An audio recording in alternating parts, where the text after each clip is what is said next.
So the truth is, we've all been in that position that you're currently in, having to have a fear of recording videos and then posting them on YouTube. But there's one thing that you need to know. In order for you to get over these fears, all that you've got to do is to continue recording and posting videos on YouTube. So in this video, I'll be sharing 3 tips on how I was able to record 8 videos within a matter of just a week, like 8 days practically. So first of all, what you need to know is that you need to figure out what works for you. And by what works for you, I mean, you need to try as much as possible and then find a process that suits you. For me, I had the exposure of becoming a student representative council president in uni. So it is much more easier for me to speak to people generally.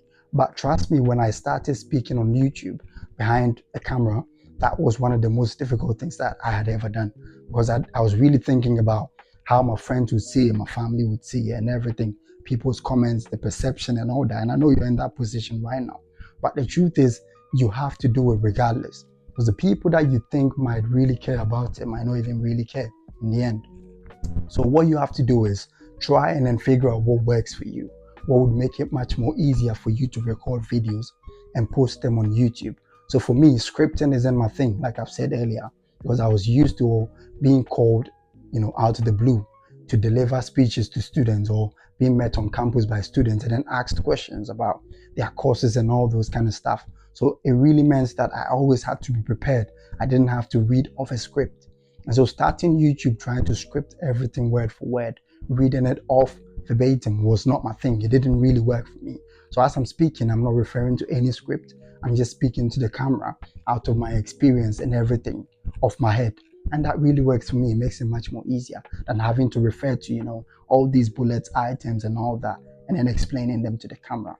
Secondly, what you need to know is that you have to have a vision for your channel. And that vision would eventually give birth to the niche that you want to work in. So a niche is a particular sector of YouTube that you want to work with or deliver videos or deliver value based on. What you have to know is that approach that niche as a form of experimentation. So try so many things and then find out what suits you best. Try and find trends, and then based on your experience, your talent and your skill set, you may be able to carve a niche and you may be able to record videos based on that. It is much more easier for you if you have an experience that backs that niche. For example, for me, I've had the experience of working in an insurance sector, and I had a little bit of internship with finance companies and all that. That really helps me to work in the finance and insurance sector. That is a niche that I've recorded several videos on here on YouTube. Thirdly, and the most important thing is, we approach YouTube as a form of work. So it's a side hustle. I changed that mindset when I realized that, when people tend to be more fun, or when they have fun with all the entire process that they're producing, and it makes them much more productive.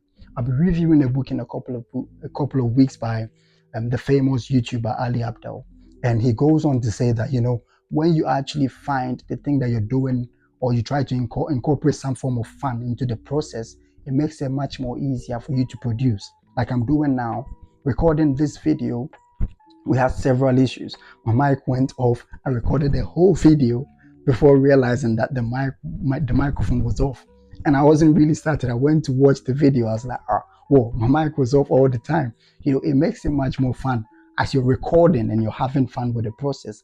It actually inspires you, motivates you to even produce more. So have YouTube as a form of fun. You're having fun with it, trying so many things, and then, try and approach it as an archaeologist in a site, a very huge site, trying to find relics, piecing them together to make sense, instead of going with the architect mentality. I've got everything figured out and I really need to go according to plan. I have to do this, I have to do that. Have fun with it. And this makes it much more easier for me. I don't script, I just sit down to write things and then, speak them off my mind. The power of imagination, which I'll be breaking down in a couple of videos. So if you really like this video, just stick around, subscribe to the channel. I'll be doing a couple of reviews for you and then how to help you. And then this is for me a form of experimentation. I'm seeing how productive I'll be with YouTube. I've not got the best of gear, just a softbox, and I'm using my iPhone 15 Pro Max as well. So this is not anything that you say, oh, but it's got all the best of gear. And I know that is one excuse that stands in between us, the starters, and the pros. We feel like, oh, I've got to make my videos as perfect as Ali Abdul. I've got to make it as perfect as Mr. Beast and all that. They've got all the gear, but you should know that they started from somewhere. So trust in yourself, trust in the process, and think about this as fun. And at the end of the day, you would be able to just go about it, make all the mistakes like I'm making in this video, and I'm not going to edit it or anything. Just post it raw like that to inspire you to post that video. Let's get it going, buddy. I think we've got everything under control and we will make it together. Let's have fun. Thank you.